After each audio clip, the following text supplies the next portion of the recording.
We played Baldur's Gate 3 last week, which we're about to talk about. And yeah, it's pretty exciting. So without further ado, let's jump in the games we've been playing this week. Yeah. And Austin, we've been playing Baldur's Gate 3.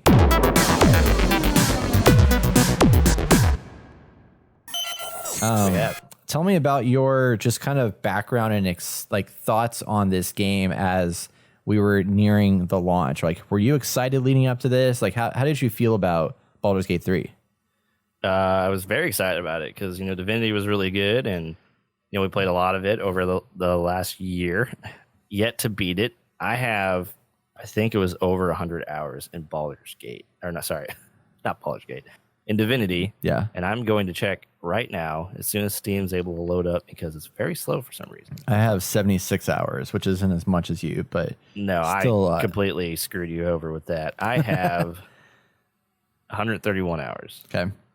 So there's that. And, I played that first mission so long. Anyway, it takes a lot of or it seemingly was the 3D equivalent and cinematic equivalent of Divinity to the point where you obviously have cutscenes and you can see people and there's emotion, there's a story. You're saying that's what your impression of the game was? Yeah.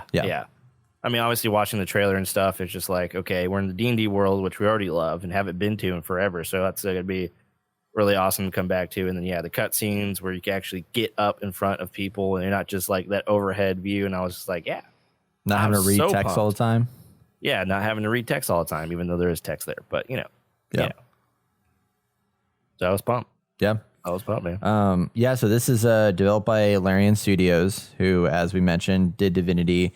And it's interesting, I was reading a story about this game, and apparently whenever they made Divinity, the intent was for them to make a Baldur's Gate game. And they went to the creators of Baldur's Gate, because Baldur's Gate 1 and 2 was done by BioWare.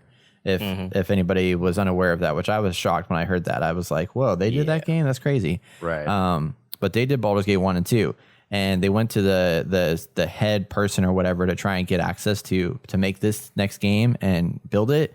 And they were like, no, we don't want to give it away. Basically, we don't know who you guys are. So they went out there and instead kickstarted Divinity 1 and then also did a Kickstarter for Divinity 2. And Divinity 2, as we all know, became a huge commercial success, took everybody by storm. Really, really popular. And then that was when they came back out and were like, hey, you know what? When you asked us about Baldur's Gate, yeah, we'll let you do it. You can do it. So they now have the rights to do it and have been wanting to do this from the beginning. So now they were able to take that and run with it and make Baldur's Gate 3 under their put their touch into a Baldur's Gate game, which is really awesome. Yeah. But so this we jumped into this right now. It's in early access, so it's $59.99 early access. It's only on PC currently. From what I've read, they're looking to have this in early access for about a year. What's available is Act 1, which is about 25-ish hours long, and then they'll have an Act 2 and an Act 3 later on down the line. So we have just Act 1 currently, and there's also a limited number of races that you can choose from. Or classes. There's 6 classes, I believe. Is that accurate? Yes. Yeah. So I think there's 6 classes, and there's going to be I think 10 or 11 at the final launch. So things like the Paladin are not in here. Barbarian's not in here. There's certain classes that you're used to from D&D that don't exist yet, but they will eventually exist. But right now you can choose from a Warlock, a Wizard, a Cleric, a Rogue, a Ranger, and then a Fighter.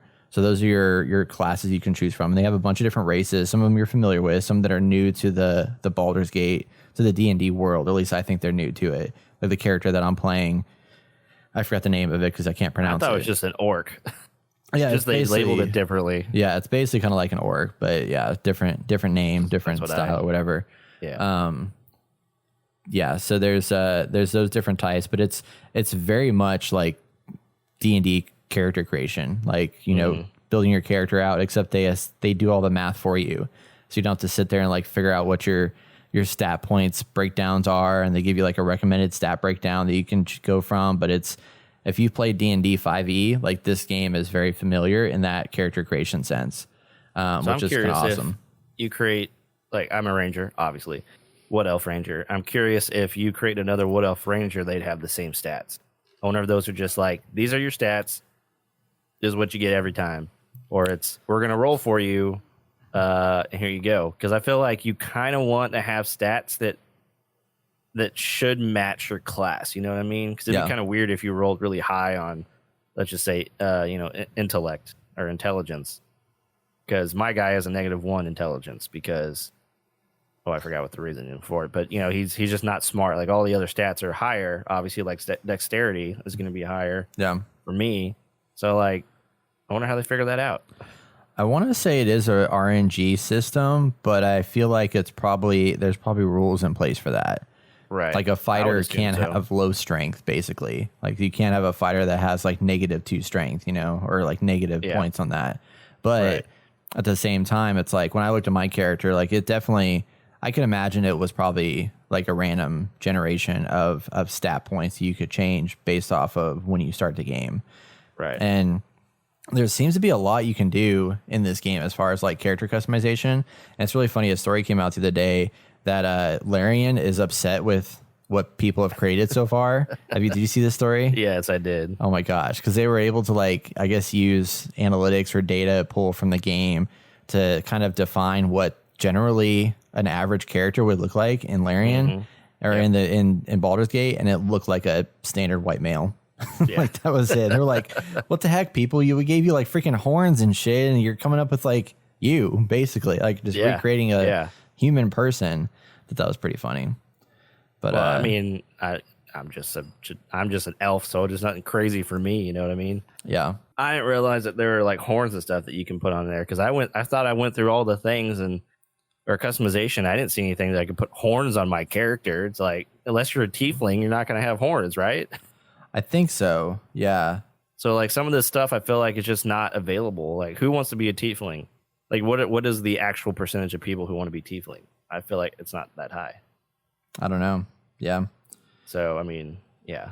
Yeah, I need to go back into the character creator just to see what all was in there, because I didn't spend a lot of time in it because I knew we just wanted to jump into the game and start playing, and I figured that wouldn't be like the character that because it's not it's not final access. So later on, I'm probably going to continue with a better character, that is one that I'm more stuck with. So right now, the way I'm playing the game is just taking this mentality of I'm going to pick a character who I can just jump into quickly, learn kind of the skill set and learn the mechanics of the game ultimately, because I don't want my first character to be the one I'm stuck with and find out later on that I hate it. Because I mean, like when I started D&D, I chose a wizard, which is a terrible idea to start D&D with, but it actually gave me a lot of like background and knowledge into how the game played.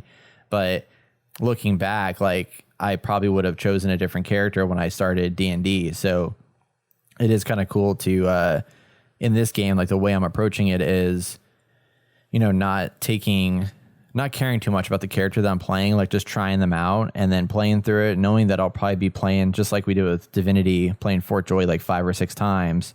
We'll be playing that freaking flying ship thing like 5 or 6 times.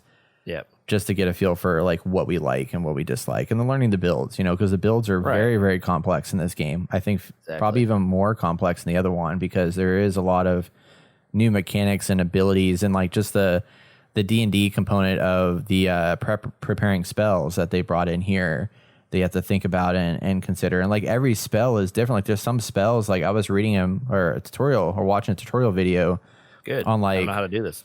They were saying about how you should prepare spells before you go into battle, or like activate them. And then if you turn on, like you can turn on turn-based mode before you start a combat situation, which I didn't realize was the thing. But if you do that, like if you run a spell, like turn on a spell that's like a buff, and then immediately turn on turn-based combat before you enter into the combat, then it will allow it to last longer during your duration of the playtime.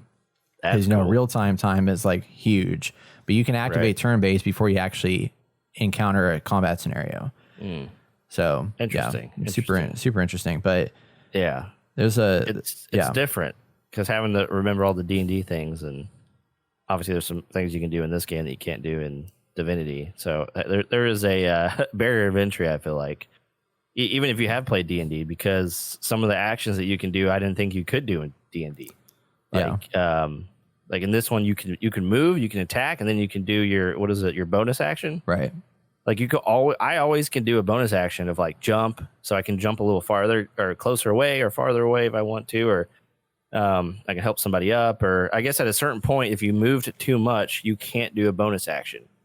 So like, I don't think that's a thing in D&D that we've done before. It's like you move, you attack, and you can do a bonus action if you're the top level actions. You can do even if you've moved all. Oh yeah, you can that's move. true. That's true. Yeah, because there's that top level. There's like there's an action section, and the blue actions are your bonus action that don't count against your move or your action.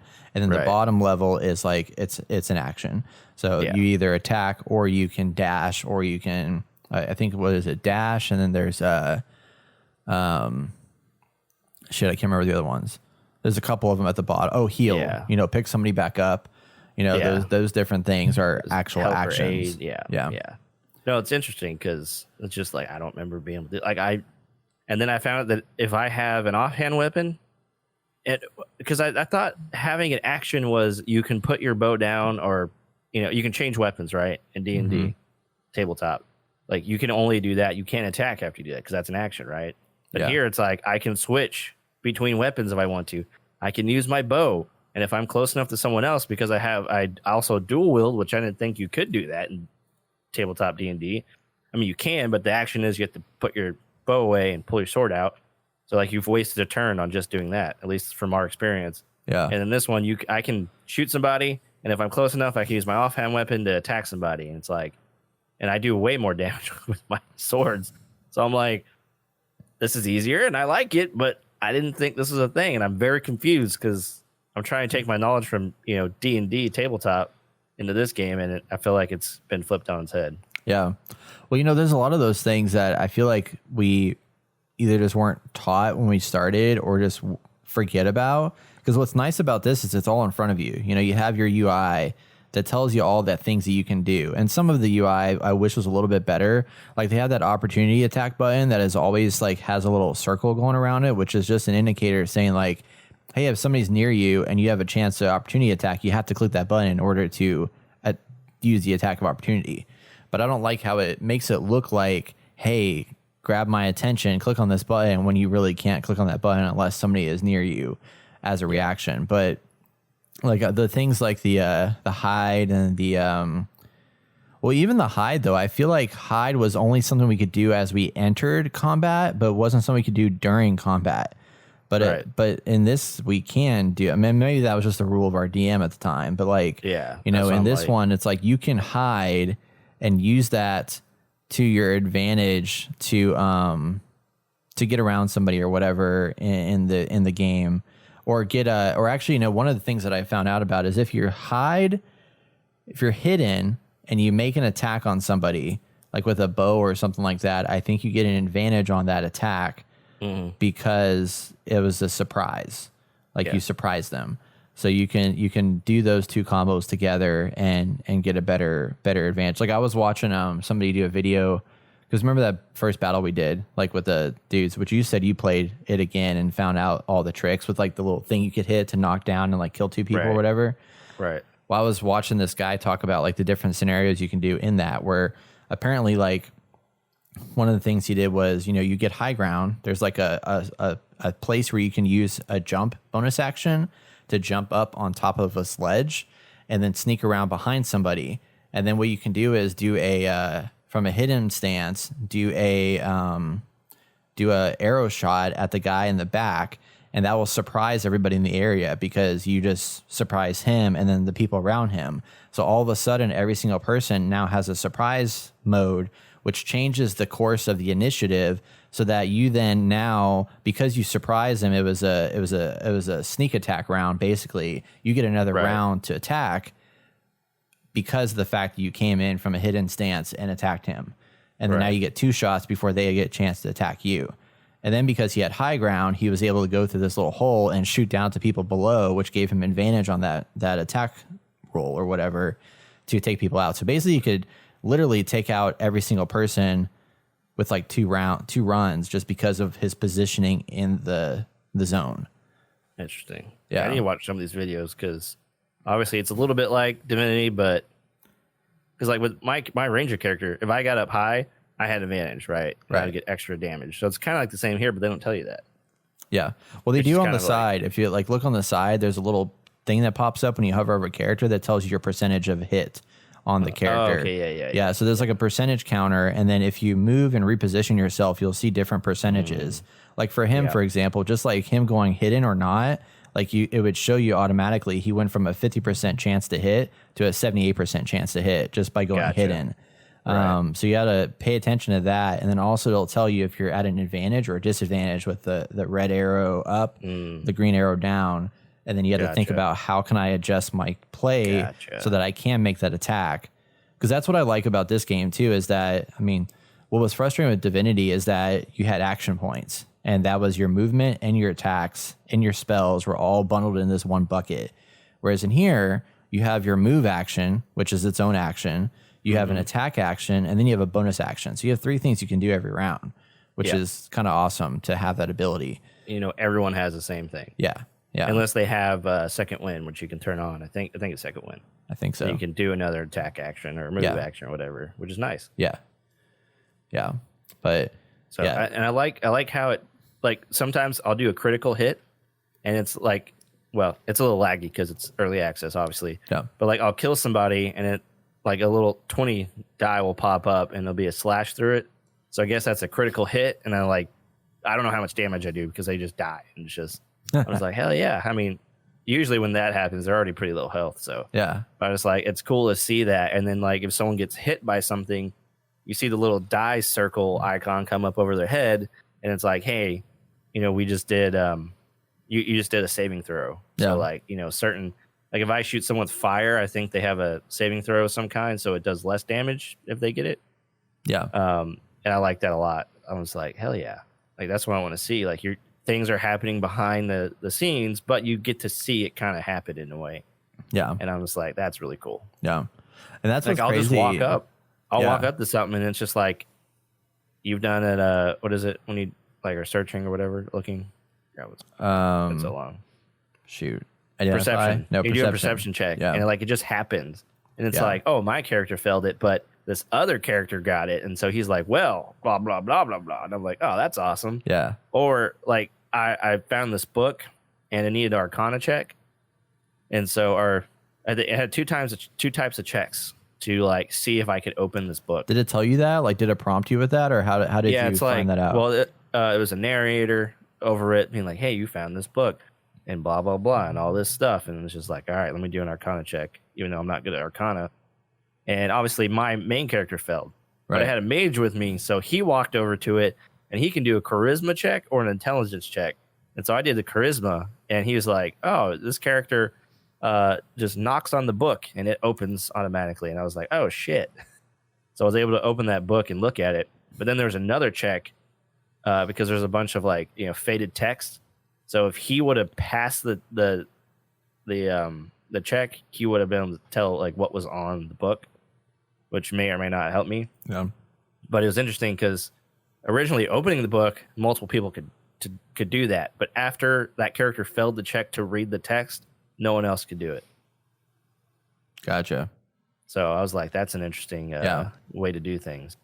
Yeah, it's one of those things that this game has so much D&D. I mean, it is basically all D&D, and it's cool, like, having, like you were saying, with the random number generator stuff happening in the background. So it's like you're rolling dice every decision you make, but you don't really realize it's happening unless it, like, fully impacts you or not. But then there's some times where you do a check. Like, there was a time where I walked up to a wall and had, like, the dice roll pop up, and it's like, it was, you know, I had to beat an 8. So I had to roll to, like, hopefully be an 8 and be able to convince this person to do a thing or whatever. And I like that it's just cool seeing, like, D&D tie into this now, because, like, Divinity obviously was clearly inspired by D&D, but had so much stuff that diverted from it. And this, it's like, it's so familiar, but at the same time, it's like, damn, we're having to, like, remember and relearn all this stuff that we used to know really, really well, and now it's like a whole new beast in itself. Yeah, no, I'm not. It's definitely a learning curve, and I hope we can get through it pretty quick. Yeah, because when we were playing, we ended up getting this one battle where I think we came into it wrong. Yeah, but we got obliterated, and I came into it again with just me and a bunch of NPCs, and we ended up winning the battle. I mean, it wasn't easy. It was funny. The cleric went down. Oh my! That cleric that you get for single player, it just sucks. Does that have to do with the white hair? No. Oh, is it the girl? That's Travis. Travis is the cleric. Yeah, it's a girl with it's a elf. It might be a half elf. Okay. Brown hair. Okay. Bunch of armor. Yeah. She's the one we see at the door. Yeah. That's what I was thinking. Yeah. Yeah. Maybe I just don't know how to play her character right, but I kept sending her into battle, like kind of like my front line, and she would just get obliterated. Well, I don't know if I'd really use bad. her as a frontline character. That would be scary. But she has a bunch of armor. So Yeah. and a shield. Yeah, it's like, kind of weird. Think she would have better rolls on defense or something. Yeah. Maybe she was just rolling bad. I don't know. Anyway. Yeah. I had all these characters doing all these things, and we came out on top in the end. Yeah. I mean, it wasn't easy, but I was like, man, why was it so hard when we did it? I mean, I think we had bad positioning too, so that was part of it. That was the one that I was talking about with the person that got the sneak attack at the top, and like that was that same encounter where he got to the top of the map and was able to surprise everybody, which allowed him to have 2 attack opportunities before they were able to then attack him. And then by using the environment, like there's environmental stuff you can do, and like one of the other things he did was like, there's an ability, you have your shove action, which is like a huge thing, and you can literally just like walk up behind somebody, shove them off the top of a ledge, and then they fall down and get knocked for a round. So then, and that also does damage. So like just using the shove as an option is like super valuable throughout the game. I love it, man. And being able, and the fact that it's a bonus action is like crazy. Yeah. There's a lot of things though that are like weird quirks. I think you're just going to take some time to figure out. Like I still haven't quite figured out why we're able to play the same time. Like some of our characters are able to play together. Yeah. Which isn't like that in D&D, where like 2 people can take action at the exact same time. Because there was a part where I walked up to an enemy and used my move action to get to him, and then somebody else had shot him right when I got to him. I was like, well, shit, I just wasted that move action because now there's nobody I can attack. But it's because we were doing it at the exact same time, and obviously we weren't communicating as well as we should have. So like there was that aspect into it as well. But I haven't figured out why that is. Yeah, same here. It makes no sense. I do know in single player, or not single player, but I was playing with Scott, our friend Scott, on the podcast. Shout out to Scott. He was playing a game, and he invited me into his, and I got to control 2 of his characters. So I had controlled his cleric and his rogue.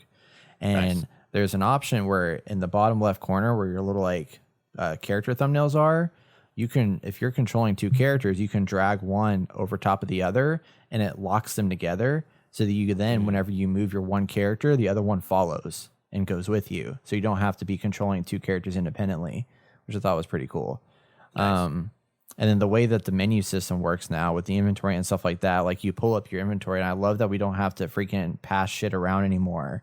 Like your inventory of your party, you can just drag and drop between backpacks, like willy-nilly. Like, oh, yeah. So we don't have to say like, hey, can you send me that? I can just literally take it and move it around because you're all in the same party.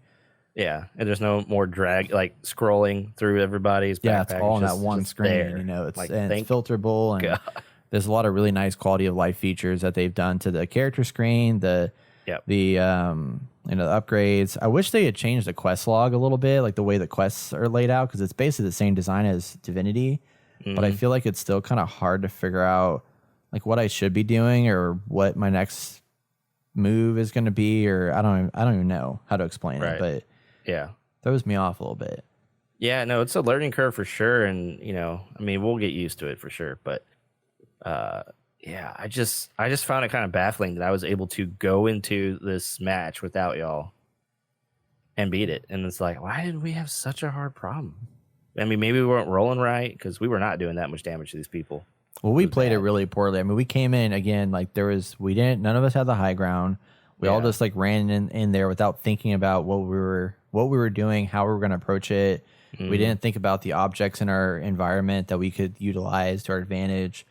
We just ran in there like we were going to hack and slash and win. Yeah. And that wasn't like the way to think about it. Yeah. Yeah. Oh, people had advantage too because they were up high and we were down low. Exactly. And then what sucks is that you can't just leave battle. At least not that I know of.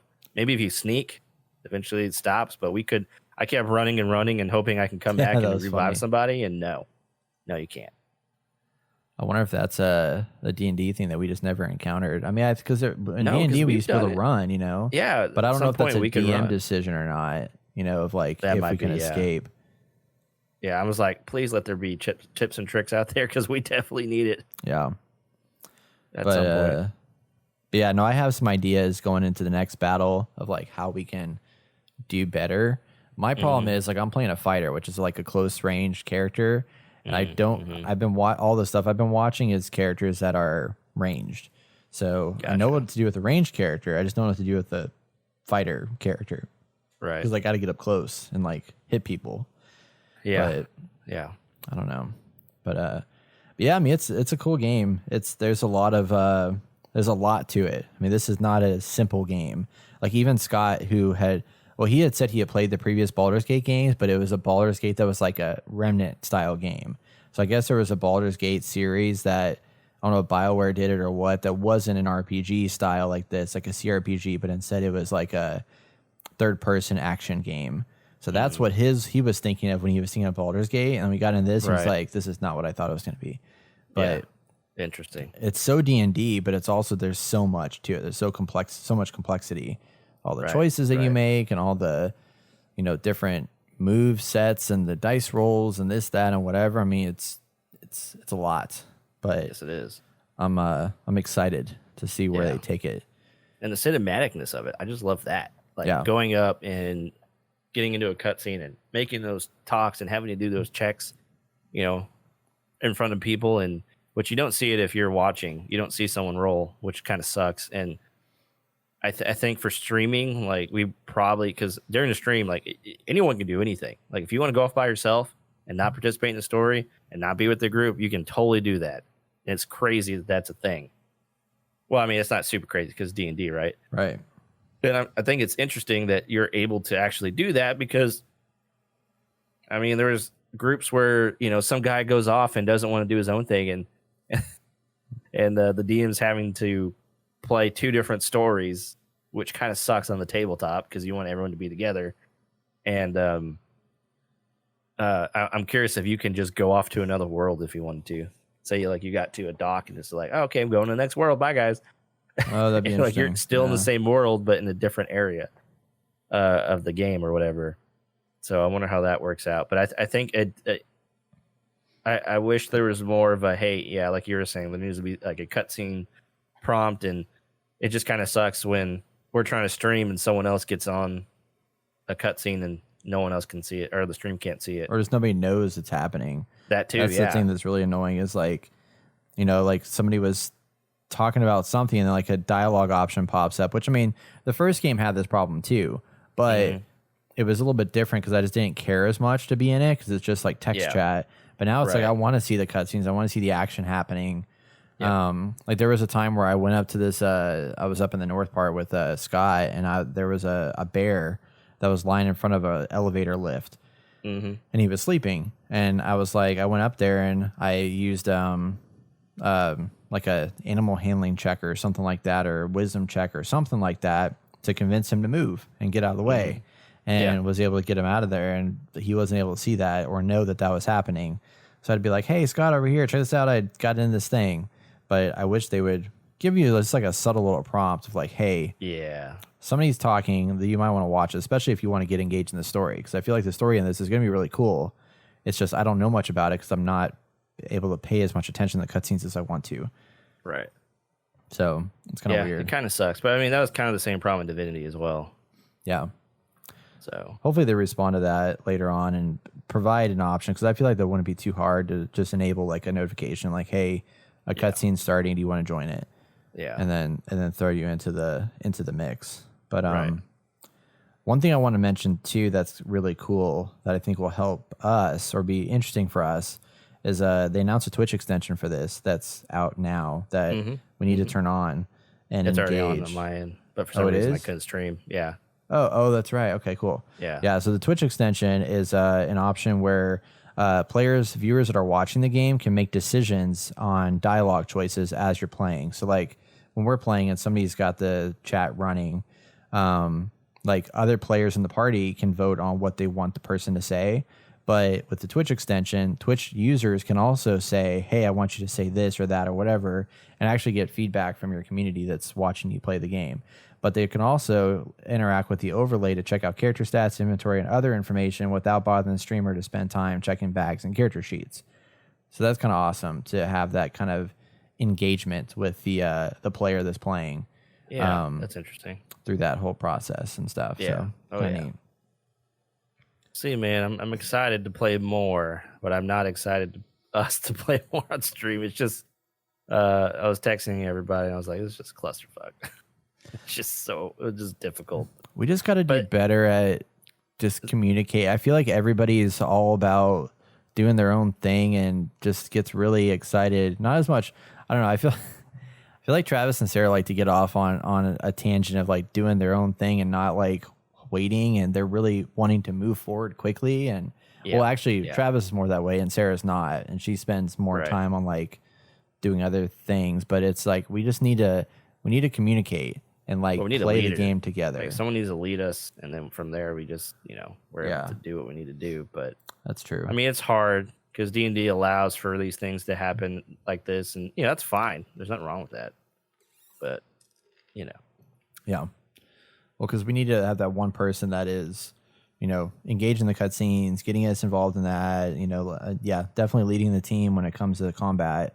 Right. But everybody needs to contribute into like, hey, before we enter this combat scenario, we need to figure out what we're going to do. We know what we're about to walk into. We can look at the environment. We need to plan our attack before we attack. Right. Because positioning is huge. I mean, that's like one of the things that Josh, like PV or Dr. PvP, who's on our Discord, he pointed out, like, y'all just kind of like ran into that thing and we're chasing people around. And I was like, yeah, that's true.